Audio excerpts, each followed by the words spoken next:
నమస్తే. నిన్న కాశ్మీర్‌లో ఏ విధంగా అయితే ఉగ్రవాద దాడి జరిగిందో ఒక్కసారిగా కూడా టూరిస్టుల పైన ఎవరైతే కాశ్మీర్‌కి చూడడానికి వెళ్ళిన టూరిస్టుల పైన కావచ్చు, మీరు హిందువులా, ముస్లింలా అని చెప్పేసి కనుక్కొని మరీ చంపిన ఘటన మనం అందరం చూసినాం. సో దీనిపైన నేను మాట్లాడితే ఒక భారతీయునిగా, ఒక సామాన్య పౌరుడిగా అని చెప్పి మన దగ్గర ఒక అన్న ముందుకొచ్చారు. ఒకసారి మాట్లాడదాం. చెప్పండి అన్న, నిన్న అంటే కాశ్మీర్‌లో ఆ విధంగా ఉగ్ర దాడి జరిగింది. సో దీన్ని ఎట్లా చూడొచ్చు? ఈ విధంగా చూసుకుంటే ఫస్ట్ ఆఫ్ ఆల్ వచ్చేసి మన హిందువులకి యూనిటీ లేదు. ఎందుకు అంటే కాశ్మీర్కి టూరిజంకి వెళ్ళిన వాళ్ళకి అంత కఠినంగా చెప్పాల్సిన అవసరం ఎందుకు? ఫస్ట్ ఆఫ్ ఆల్ నా క్వశ్చన్ అది. ముస్లిమ్స్ అయితే అందరం ఒకటే దేశంలో ఉంటున్నాం, మీకు సపరేట్గా ఏది లేదు కదా. నీకు అంతగా ఉంటే ఇప్పుడు ఏదైతే ఉందో నువ్వు అంతమందిని చంపి నువ్వు దాచుకోవడం ఎందుకు? నువ్వు ముందుకు వచ్చి అదే టెర్రరిజం ఇప్పుడు ఇవ్వచ్చు కదా. ఇప్పుడు నువ్వు ఎందుకు అండర్ కవర్లో ఉన్నావు? ఫస్ట్ ఆఫ్ ఆల్ అది వచ్చిన ఎక్కడి నుంచో బయట నుంచి వచ్చిన వాళ్ళని కాశ్మీర్లో చంపడం కాదు. ఇప్పుడు ఉంటున్న ఏదైతే సోల్జర్ అకాడమీలో నువ్వు వాళ్ళ ముందుకు వచ్చి నువ్వు టెర్రరిజం ఫైట్ చేయి. నీకు అది నీకు గొప్పతనం అనుకోవచ్చు. నువ్వు ఎక్కడనో టూరిజంకి వచ్చిన వాళ్ళని చంపడం ఏంది అసలుకి? అవునా కదా. ఫస్ట్ ఆఫ్ ఆల్ వచ్చేసి మన భారతీయుల, మన హిందువుల సాంప్రదాయంలో యూనిటీ లేదు. యూనిటీ ఉంటే ఇప్పటిదాకా ఇంత కాదు. బంగ్లాదేశ్లో ఇలాంటివి చాలా చూస్తున్నాం. మన వాళ్ళందరూ ఒకసారి లేచి హ్యాండ్స్ రేజ్ చేస్తే చాలా పెద్ద ఎత్తున మనం చెయ్యొచ్చు. ఇది మన భారతదేశంలో ఇలాంటి వాళ్ళని ఎవరైతే ఉన్నారో అందరినీ వెలగొట్టవచ్చు. ఇంకోటి వచ్చేసి వాళ్ళు ఐడి కార్డ్ చూసి ముస్లిమ్స్ అయితే వదిలేస్తాము, హిందువులు అయితే చంపేస్తాము. అసలు హిందువులకి ముస్లిమ్స్లకి ఏంది? ఒక వాళ్ళు కూడా ఇండియన్సే కదా. నీకు అంత ముస్లిమ్స్ కేటగిరీ నీకు అంత అనిపించిందంటే చెప్పు. మేము కూడా మా ముసుగు ఏదైతుందో హిందూ ముసుగు ధర్మం పక్కన పెట్టి మేము కూడా వచ్చి మీతో పాటు ఫైట్ చేస్తాం. మాకు అది ఉంది, దమ్ముంది మాకు. మేము ఏది రాముడు చూపించిన దారిలో వెళ్ళే అంత మంచోళం కాదు. రాముడు వెళ్ళే దారిలో వెళ్తాము. ఇంకొకటి వేరే ధర్మం కూడా ఉంది మాది. హనుమంతుడు కూడా ఉన్నాడు మాకు చెయ్యాలంటే. దాని మీద కూడా ఫైట్ చేస్తాం. మీరు ఫస్ట్ ఆఫ్ ఆల్ ఏంది ముస్లిమ్స్లా మీరు కాదా? మీరు ముస్లిమ్స్ అయితే ముందుకు రండి, మా గుద్దల్లా మీద చూపిస్తాం, మీది ఏందో మాకు చూపియండి. అంతేగాని ఇట్లా వచ్చిన వాళ్ళని చంపడము అది ఇది కాదు. ఇంకొకటి వచ్చేసి నిన్న మొన్న ఇది అఘోరి మ్యారేజ్ అది ఇది అని చెప్పేసి అంటున్నారు. ఇంతగానం నీకు అఘోరి మ్యారేజ్ అని అంటున్నారు కదా. నేను మాట్లాడిన తప్పు ఉండొచ్చు. నా థాట్ ఏంటంటే మీ ఇంటికి వచ్చి పూజ చేసినప్పుడు అప్పుడు గుర్తు రాలేదా? నువ్వు ఇంటికి పిలిపించుకొని పూజ చేపించుకొని అఘోరికి అంత చేస్తున్నావు, అప్పుడు గుర్తు రాలేదా నీకు అఘోరి అని? ఇప్పుడు పూజలు చేసినప్పుడు అంత చేసినప్పుడు పిలిపించుకొని సికింద్రాబాద్లో అంతా చేసినప్పుడు గుర్తు రాలేదా? ఇప్పుడు వచ్చేసి మ్యారేజ్ చేసుకున్నాడు అని అంటే, మ్యారేజ్ చేసుకున్నప్పుడు నువ్వు వెళ్ళి షూట్ చేయాల్సింది, నువ్వు చంపాల్సింది మీ అమ్మాయికే కదా తీసుకెళ్ళింది. నువ్వు చంపేస్తే మన నీకు ఉరిశిక్ష ఇస్తారా?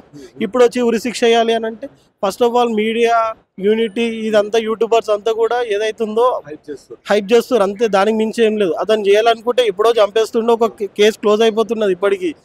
ఇంకొకటి ఇది ఏదైతుందో హిందువుల మీద దాడి ఉందో దాన్ని మాత్రం ఎవ్వడు అసలు పట్టించుకోవట్లేదు. ఇప్పుడు ఏమైనా హీరోకి ఏమైనా యాక్సిడెంట్ అయితే హీరోకి యాక్సిడెంట్ అయిందని స్టేటస్లు పెడతారు, నా హీరోకి అదైందంటారు, నీ హీరోకి. కానీ హిందూ ధర్మం పెట్టిపోతుంది. అది చెప్పండి. ఏ పండుగలు పబ్బాలు ఏదైనా వస్తేనే నాకు గుర్తుండేది నీకు? హనుమాన్ జయంతి వస్తే, శ్రీరామనవమి వస్తే ర్యాలీలు తీయడం అక్కడ హిందువులు అంతమందికి వెళ్ళిపోతున్నారు, అది గుర్తురాదా? ఒకసారి అందరం లేస్తేనే కదా ఏదైనా అయ్యేది. వాళ్ళ దాంట్లో యూనిటీ ఉన్నప్పుడు నీ దాంట్లో ఎందుకు లేదు యూనిటీ? ఎందుకు నువ్వు చనిపోతావు అన్న?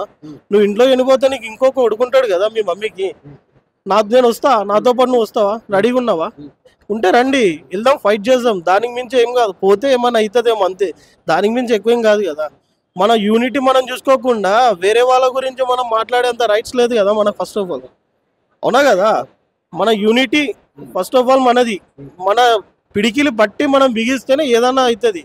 గాంధీ తాత చెప్పినట్టు ఒక చెంప మీద కొడితే ఇంకో చెంప అదంతా అప్పటి కాలం, అది వెళ్ళిపోయింది. ఇప్పుడు ఈ జనరేషన్ ఏంది?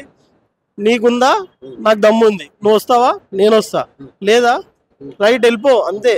నువ్వు ఇంకోటి కూడా చెప్తున్నా, నేను ఉగ్రవాదులని కాదు ఎవరికైనా చెప్తున్నా, హిందువుల జోలికి వస్తే మాత్రం ఇంకొన్ని రోజుల్లో చెప్తున్నా కదా వేరే స్టేజ్కి వెళ్ళిపోతుంది. ఆల్రెడీ నరేంద్ర మోదీ గారు ఫిక్స్ అయిపోయారు, ఆదియోగి కూడా ఫిక్స్ అయిపోయారు. అది దాని గురించి మొత్తం నడుస్తుంది ప్లాన్. అది ప్రీప్లాన్గా అవుతుంది ఎప్పుడో, కానీ చాలా చాలా చాలా దారుణంగా అవుతుంది. దానికోసం వెయిట్ చేయండి. నేను ముస్లిమ్స్ అని చెప్పి అందరినీ పర్టికులర్గా పాయింట్అవుట్ చేయట్లేదు. ఉన్న టెర్రరిజం ముసుగులో ఉన్న వాళ్ళకి నేను చెప్తున్నా, మరీ చెప్తున్నా, మీరు మీ అంతటా మీరు వచ్చి సరెండర్ అయిపోవడం, లేకుంటే మీ ఏదైతే కంట్రీకి ఉందో వెళ్ళిపోవడం మంచిది. అంతేగాని ఇక్కడికి వచ్చి మీరు ఉన్న వాళ్ళకి ఇక్కడ మ్యాక్సిమం చెప్తున్నా, నేను అంతా ముస్లిమ్స్ అని అంటే నా ఫ్రెండ్ సర్కిల్లో కూడా ముస్లిమ్స్ వాళ్ళు ఉన్నారు. వాళ్ళు నాతో ఇలా ఉంటారు నాకు తెలుసు, నేను వాళ్ళ ఇలా ఉంటానో వాళ్ళకి తెలుసు. అంతేగాని అందరిని ముస్లిమ్స్ వాళ్ళని పాయింట్అవుట్ చేయట్లేదు. ఎవరైతే ఉగ్రవాది దాడిలో ముసుగు ధరిస్తున్నారో వాళ్ళకే చెప్తున్నా, మీరు అసలు ముస్లిమ్స్ కాదు, హిందువులు కాదు, ఏది కాదు, మీకు ఎవడో రెచ్చగొడుతున్నాడు అంతే. పైనుంచి ఒక జిహాద్ అంటారు, అక్కడ రెచ్చగొడుతున్నాడు, ఇక్కడికి వచ్చి తమాషాలు చేస్తారు అంతే, దానికి మించేం లేదు. మీ పోతే ప్రాణాలు అనుకుంటారు, కానీ ఇక్కడ కొన్ని కోట్ల మంది మీకోసం రెడీగా ఉన్నారు. అంతెందుకు మన రీసెంట్ గా దిల్సుఖ్ నగర్ లో బాంబ్ బ్లాస్ట్ అయిన దానికి రీసెంట్ గా 5 years తర్వాత ఉరి శిక్ష పడింది. 5 years వాళ్ళకి జైల్లో మేపడం దేనికి? అవునా కదా? నువ్వు 5 సంవత్సరాలు వాళ్ళకి జైల్లో పెట్టి మేపడం ఎందుకు? నీకు బాంబ్ బ్లాస్ట్ అయినప్పుడు తెలిసినప్పుడు దిల్సుఖ్ నగర్ లో నువ్వు ఏదో ఒకటి వేసి ఉరి శిక్ష 115 days లో వేస్తే అయ్యిపోతుంది కదా. నువ్వు 15-20 సంవత్సరాల వాళ్ళని పెట్టుకొని మేపి స్నానాలకి అన్నిటికీ ఎందుకు అంతగానో బడ్జెట్ ఉందా మీ దగ్గర? అవునా కదా? ఇప్పుడు ఉన్న వాళ్ళకేమో ఇప్పుడు ఏదన్నా హత్య అయితే ఎన్కౌంటర్ అంటున్నారు, మరి వాళ్ళని ఎందుకు ఎన్కౌంటర్ చేయలేకపోతున్నారు? మీరు అంత రైట్స్ రావట్లేదా మీకు? అంత ధైర్యం లేదా? ఫస్ట్ ఆఫ్ ఆల్ హిందూ గురించి ఇదంతా అందరం కొట్లాడదాం అంటే చెప్పండి, కొట్లాడదాం. హిందువులం కాబట్టి ఏదన్నా గట్టిగా చేద్దాం, చేస్తే గట్టిగానే చేద్దాం. మహా అయితే ఏం కాదు, పోలీస్ స్టేషన్లో చుట్టూ తిరగాల్సి వస్తుంది, దానికి కూడా ఓకే. అంతేగాని హిందూ ధర్మాన్ని అని చెప్పి నేను సాటర్డే రాగానే హనుమంతుంది, మండే రాగానే శివుంది పెడతా అంటే కాదు. చేద్దామంటే చెప్పండి, గట్టి కొట్లాడదాం. లేదు అని అంటే చెప్పండి, ఇంట్లో కూర్చోండి. హిందువులు అని చెప్పి మాట్లాడకండి, స్టేటస్లు పెట్టకండి, వద్దు కూడా అట్లాంటిది. క్రిస్టియన్స్ అంటారు, వాళ్ళు అంటారు, వీళ్ళు అంటారు, అంతా ఒకటే. భారతదేశం అంటారు అన్ని కులాలు అన్ని మతాలు, కాకపోతే హిందువులని పాయింట్అవుట్ చేస్తున్నారు. ఇక్కడ పదార్థం చేసుకోండి. మీరు క్రిస్టియన్స్ మీరు హిందువులని పక్కగా పెడితే హిందువుల మీద పాయింట్అవుట్ చేస్తున్నారు. హిందువులు కూడా వేరే కులాలకి వేరే మతాలకి వెళ్తున్నారు, కాదని కాదు, కానీ వేరే మతాల వాళ్ళు ఎందుకు హిందువులకు రావట్లేదు? ఎందుకంటే మన దాంట్లో కమ్యూనికేషన్ కరెక్ట్ లేదనే కదా. ఇప్పుడు క్రిస్టియన్ దాంట్లో చూడండి, ఏదైనా అయినా కానీ జీసస్ అంటారు, అవునా కదా?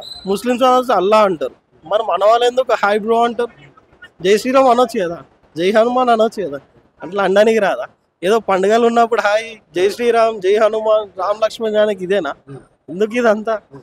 ఆ ముసుగు ఒకటి తీసి పక్కకు పడేస్తే ఏదో యూనిటీ అనేది తెలుస్తుంది. ఇప్పుడు నేను కూడా పెడతా స్టేటస్, కానీ నాకు ఇప్పుడు ఏంటిదో తెలుసు కాబట్టి నేను రావడానికి రెడీ ఉన్నా.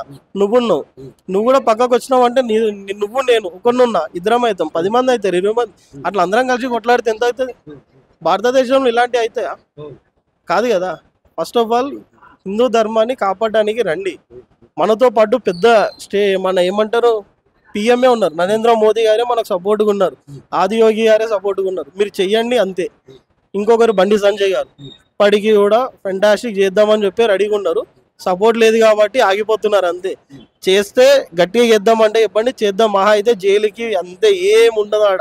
వాళ్ళకు కూడా ఇప్పుడు మనం చేసినా కానీ ఏదైనా చేసినా కానీ 5 సంవత్సరాలు, మనకు కూడా 5-10 సంవత్సరాలు జైల్లో పెడతారు, మనం కూడా బిల్ల రావచ్చు అంతే. ఉగ్రవాదులకే ఎవరినో తీసుకొచ్చి జైళ్ళలో మేస్తున్నారు, మనం ఏదైనా చేస్తే ఎందుకు పెట్టారు?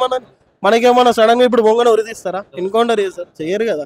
వాళ్ళకి ఎట్లా అవుతుందో మనది కూడా అదే కదా, సేమ్ ప్రాసెసే కదా. నేను దాని మీద అంటున్నా అంతే. ఈ అఘోరి నాకు అదంతా నాకు అవసరం లేదు, నాకు అవసరం కూడా లేదు.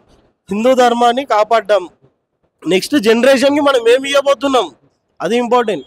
మా డాడీల కాలంలో మా తాతల కాలంలో హిందువులు అంటే చాలా ఒక లెవెల్లో గుడులు గోపురాలు, ఇప్పుడు ప్రతి గుడిని కూల్చేస్తున్నారు, ప్రతి దానికి కాల్చేస్తున్నారు. ఎందుకు అంటే హిందువులు అంటే ఏం చేయలేకపోతున్నారు, చేయగలుగుతారు కానీ లేరు, బయటికి రావడానికి భయపడుతున్నారు. అంటే ఇంట్లో వాళ్ళని చూసి భయపడుతున్నారు అంతే, దానికి మించి ఎక్కువేం లేదు. ఒక్కసారి తల్లిదండ్రులు నువ్వు మరొక శివాజీ ఛత్రపతి అనమనండి, శంభూజీ అనమనండి, ఇప్పటికీ ఫెంటాస్టిక్ ఉంటుంది. మన భారతదేశం చెప్తున్నా కదా, ఏదో రేంజ్కి వెళ్ళిపోతుంది. ఎవడోడో పెద్దవాళ్ళందరూ పడిపోతారు కింద, 100% చెప్తున్నా.